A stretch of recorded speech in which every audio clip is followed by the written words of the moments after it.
Assalamu alaikum. This is the course of Advanced Phonology and I am Afia Mahmood.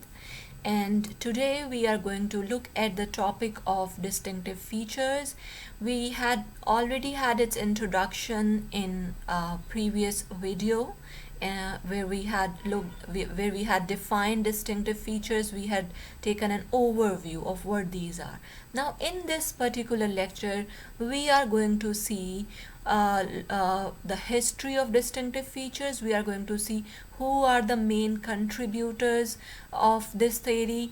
We will also see why these distinctive features are useful and what are the advantages, why there was a need for the development of distinctive features when phoneme as a unit of phonological analysis was already there.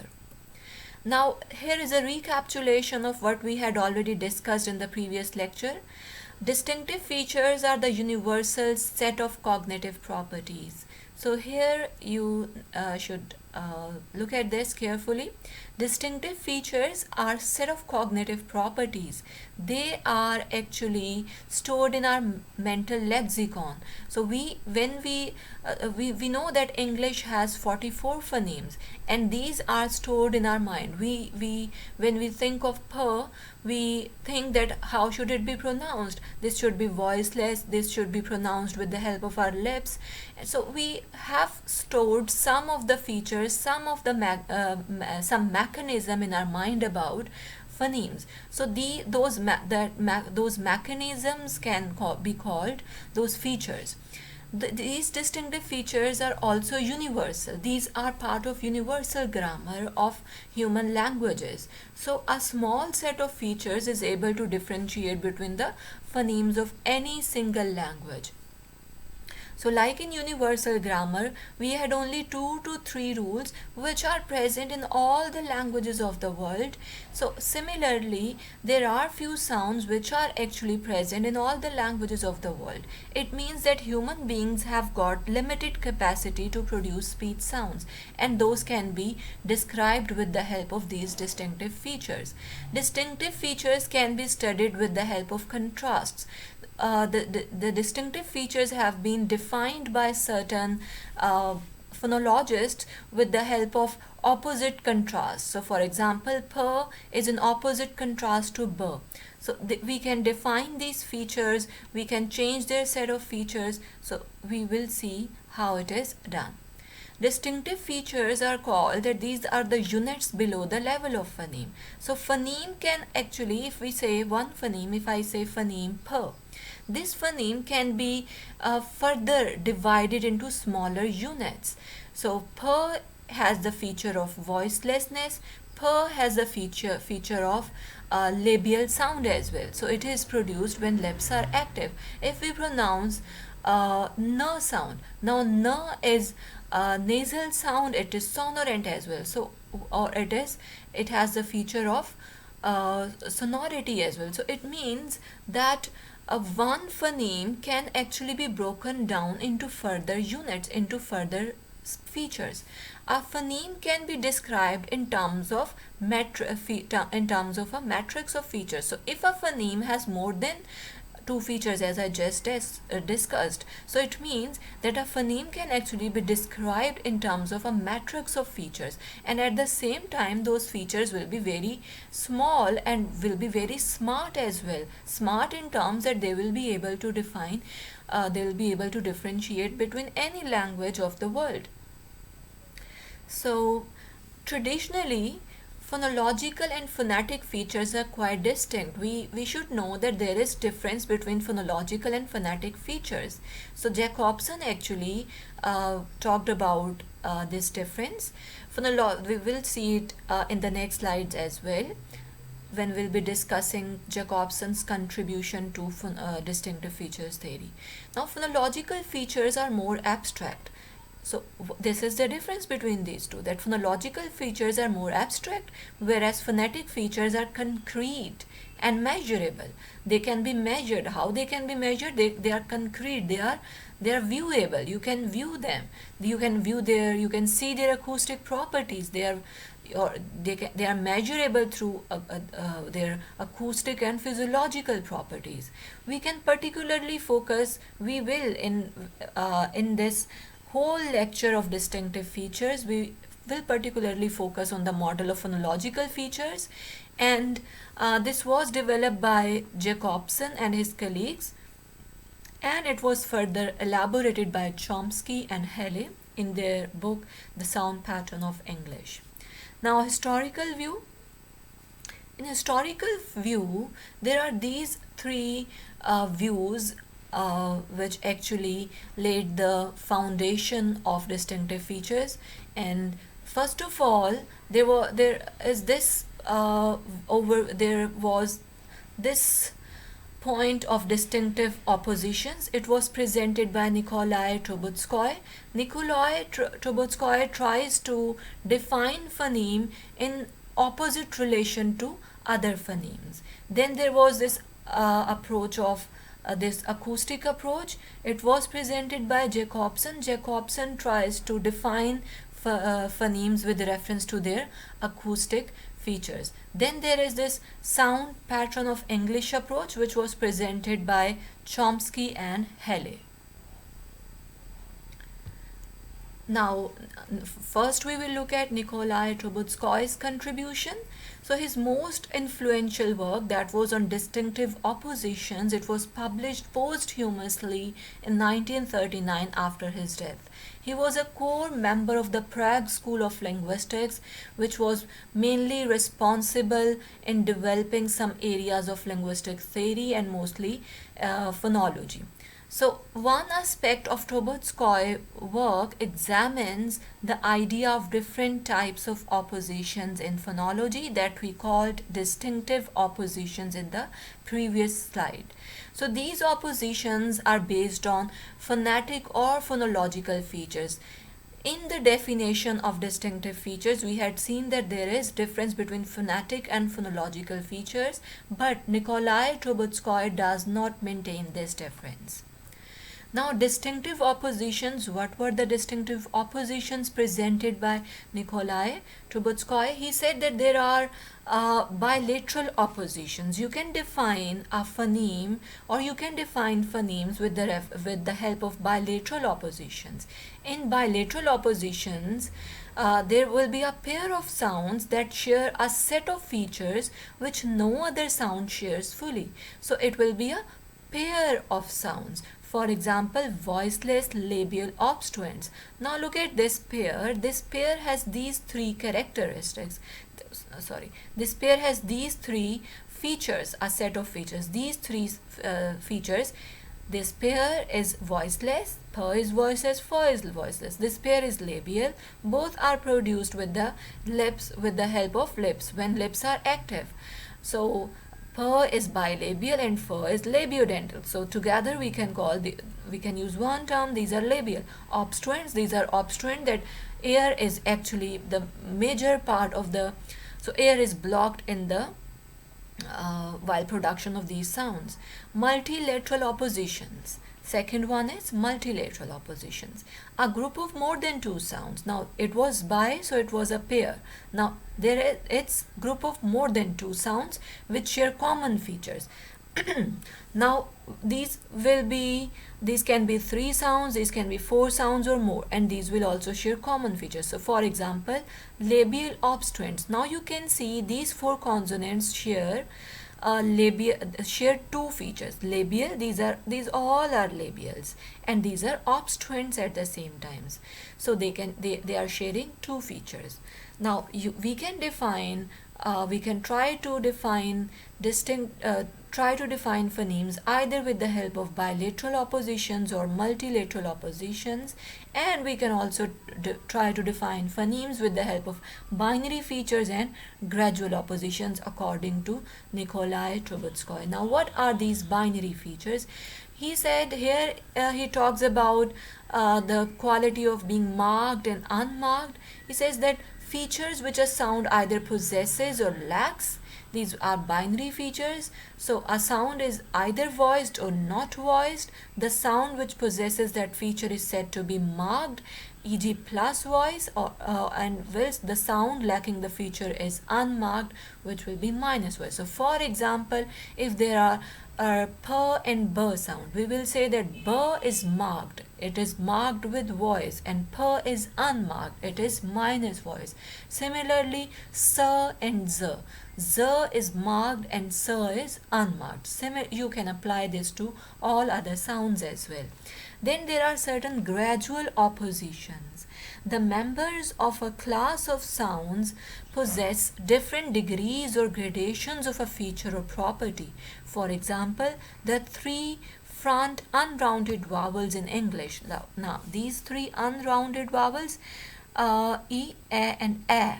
Now these are front vowels. You all know that these are represented in the front part of the quadrilateral chart. These are distinguished by their height. You will see that E is at the highest position in the quadrilateral chart, and A is the lowest position. When you pronounce E, your tongue, the front part of the tongue is raised higher. When you pronounce A, the front part of the tongue is not raised higher, it is rather at the resting position, it is lowered, or not at the resting position, in fact it is lowered from the neutral position. And when you are pronouncing this a, as in bet, your tongue will be in the sort of neutral position.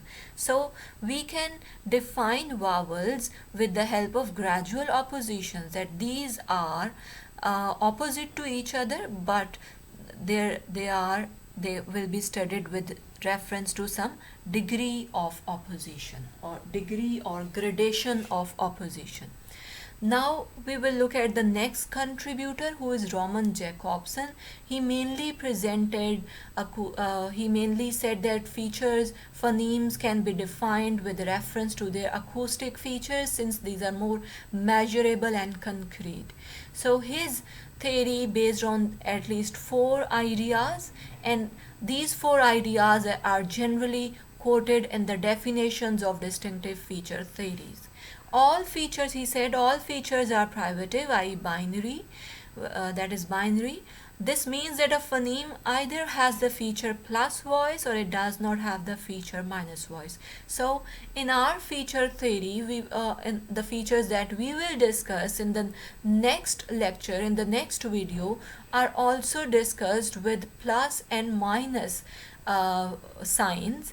They are discussed with the binary features. So next point is, he says that there is difference between phonetic and phonological features. As we had said in the definition part as well, that phonological features are distinctive features, while phonetic features are surface realizations of phonological features. Now, a phonological feature may be realized by more than one feature. For example, if it is here like flat is one feature which was presented by Jakobson, and this feature is used to define or describe vowels. Now this flat feature may have further phonetic realization, that it can be labialization. For example, if we are producing some round vowel like oo, it can involve velarization and pharyngalization. Some vowels may include constriction in your vocal cords as well, so or some may be pharyngeal vowels as well. So this flat feature actually will have these further phonetic features as well. Next point by Jakobson is that a small set of features is able to differentiate between the phonemes of any single language. We had discussed this point in the definition as well, which was actually taken from Jakobson's ideas. Fourth is, distinctive features may be defined in terms of articulatory or acoustic features. So he says that these can be defined in terms of both of these features, acoustic and articulatory. But mainly his description is focused on the acoustic descriptions. Now we will look at Chomsky and Halley. Chomsky and Halley, as it was already mentioned in the initial slides as well, that they made major revisions, major refinements in the work of Jakobson, and they published the sound pattern of English and their set of features is mainly followed today. But the real credit of proposing distinctive features theory actually goes to Roman Jacobson. Chomsky and Halley no doubt made major revisions and refinements, and today their features are followed. Now we will look at the advantages of distinctive features. First advantage is that they help us to establish a natural class. Now, what is a natural class of sound? A natural class of sounds will contain some phonemes which share common properties. For example, p and t and k. These three features share a common property which is voicelessness. All of these are voiceless. So natural class, what's the advantage of establishing natural classes? If we are deciding, if we are making natural classes of sound, these will help us in writing the phonological rules of the language. So now let's read this slide. Using distinctive features, phonemes are broken down into smaller components. For example, a nasal phoneme m might be represented as a feature matrix. So m actually consists of these features. It is sonorant, continuant, plus voice, plus nasal, plus labial. By representing m in this way, we are saying both something about its phonetic characteristics, like it's a sonorant because like vowels, its acoustic waveform has low frequency periodic energy, and it's a non-continuant because the airflow is totally interrupted in the vocal oral cavity or vocal cavity. But also importantly, the aim is to choose distinctive features that establish natural classes of phonemes. So if we are defining, if we are saying that nasal, so for example, this will be, we will give one feature nasal, and this feature nasal can help us establish a natural class of phonemes which can contain any nasal consonants and nasal vowels in that class. So all the nasal consonants and nasalized vowels can be categorized under one feature of nasality. Similarly, if we want our rules to refer to all the approximants and high vowels, we might define this natural class by plus sonorants and plus high. So plus sonorants and plus high class will contain all the approximants like w, l, r, y, and plus all the high vowels like e, u. It will contain also. So only two features will cover all of these sounds. Then it is very much necessary that we should try to choose features carefully. It should be, we should choose, if these are chosen carefully, we will be able to refer to a natural class of phonemes with a small number of features. So it is better, it's actually recommended that these should be chosen very carefully to avoid redundancy. For example, p, t, k form a natural class of voiceless stops in most languages, as it was I gave this example in the previous slide as well. On the other hand, m and d are much less natural class. Now you see, m and d do not share much common properties except that they are obstruents. They don't share much common properties. So they are less natural class, which if you try to write any phonological rules containing this class, you won't be successful. Those rules won't be applicable appropriately. So now we will look at the next advantage. With the help of distinctive features, we can deal with many phonolotectic queries, or we can write many phonolotectic statements. Now you can either call it phonotectic or phonolotectic because it is related with the syllable structure. So phonotactics, as I said, it is related with syllable structure. Let's look at it here.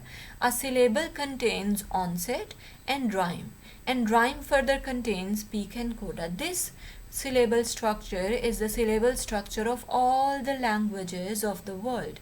There is no language in the world that will be without a rhyme. Yes, but the number of onsets and coda will be different in each language.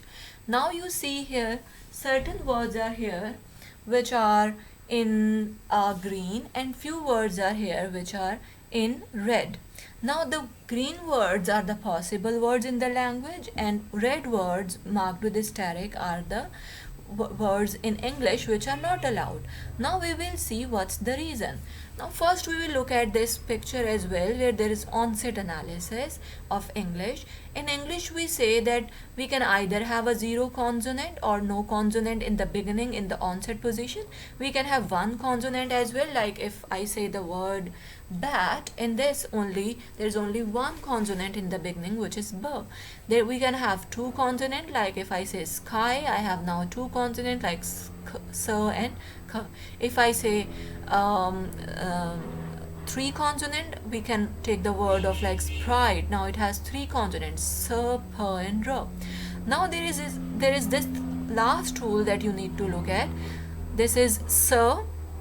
It means consonant. It means this w sound and plus clusters. Now are these clusters possible? This is what we now will look at. Now look at these examples. These examples are allowed in English, where there is, so it's dwell, queen, gwen, swell and thwart. So these are possible. These are possible, but these are not possible. What's the reason? Look at these carefully.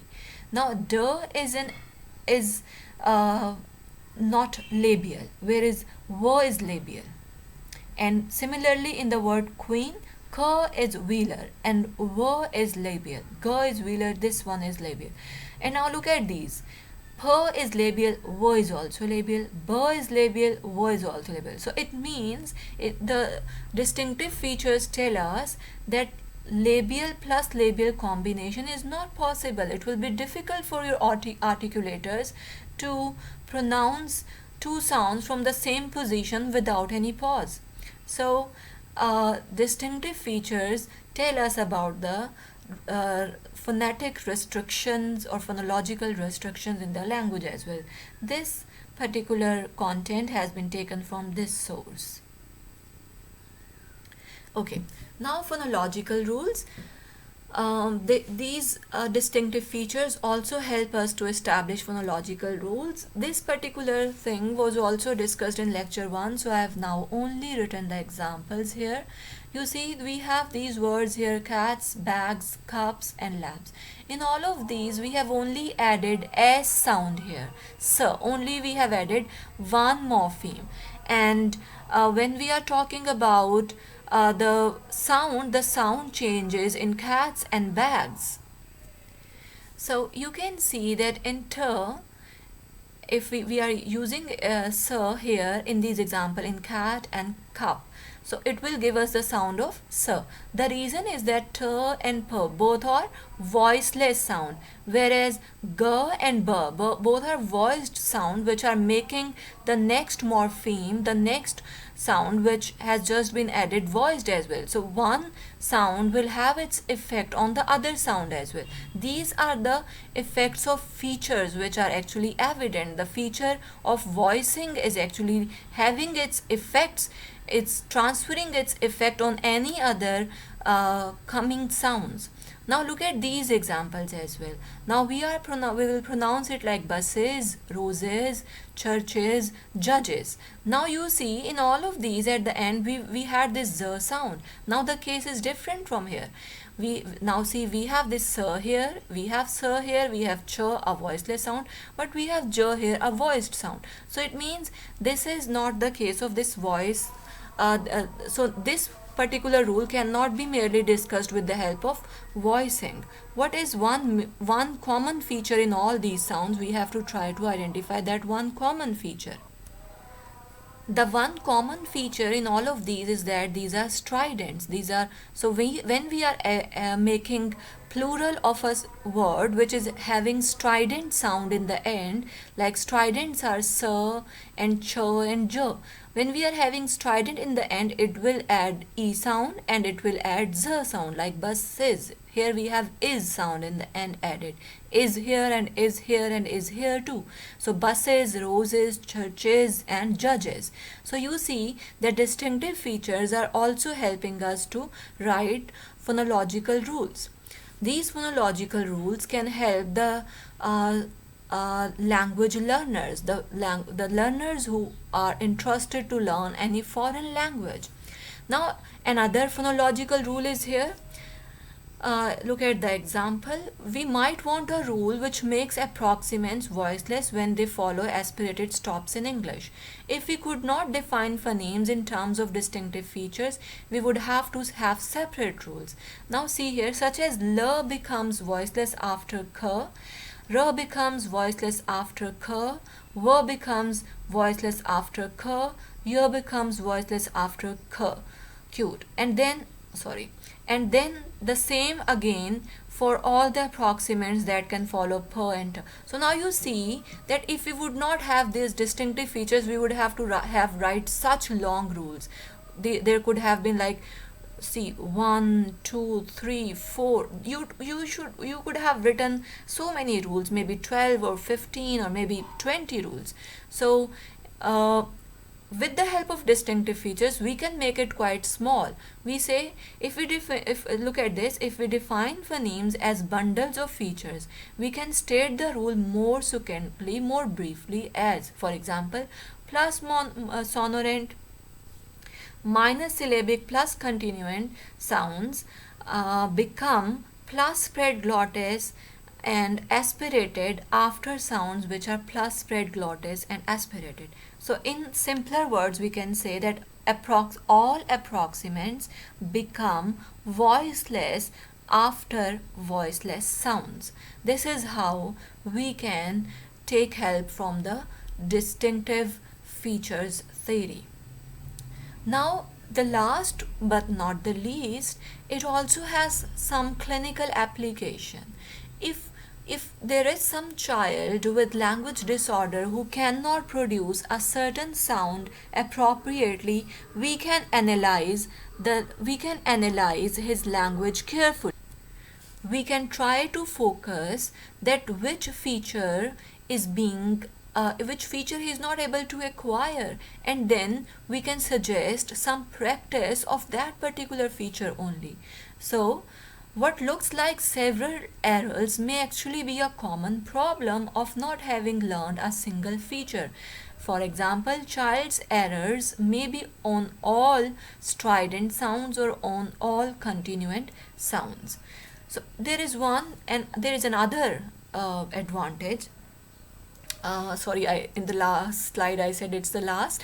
So there is this one as well, economy. In phonology, and particularly in generative phonology, we will look at this topic towards the end of this course as well. We are often concerned to eliminate redundancy. In fact, in the whole linguistic analysis, we are concerned to eliminate redundancy. In syntax as well, we don't want redundancy. We don't want repetition. So we are concerned to have minimum rules which are able to explain maximum language features. So distinctive features allow the possibility of writing rules with using a considerably small number of units than the phonemes of a language. Now we are going to take an example where we have imagined a hypothetical language having only 12 consonant and 3 vowel phonemes.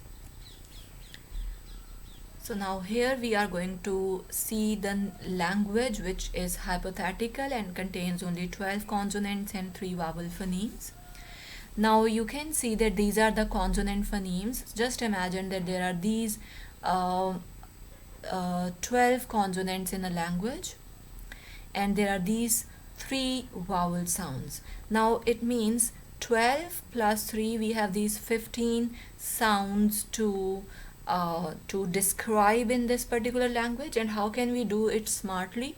We could refer to all these phonemes with perhaps just 6 distinctive features. So 15 sounds, these can be described with the help of only 6 features, a reduction over half the number of phoneme units, which also allows natural classes to be established among them. And plus, additional benefit will be that it will also establish some natural classes between them.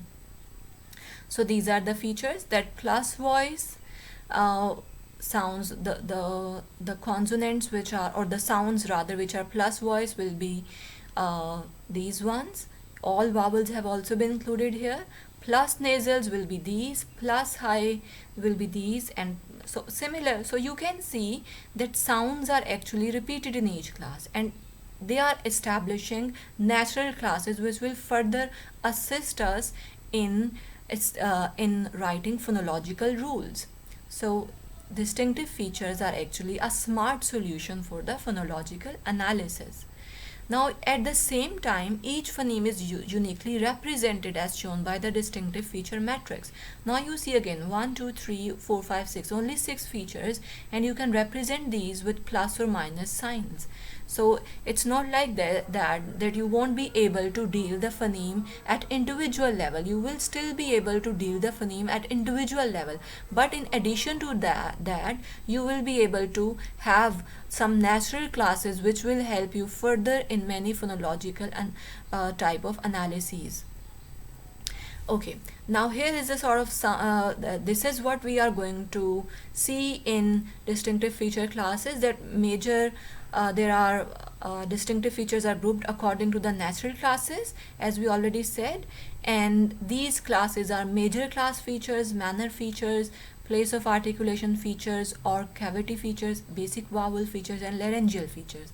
And these features have been discussed in detail in another video on distinctive feature classification. So thank you very much. I hope that you would now have a better understanding about the development of distinctive features theory, and you would know the reasons that why using distinctive features is essential and important in phonological analysis. Thank you very much.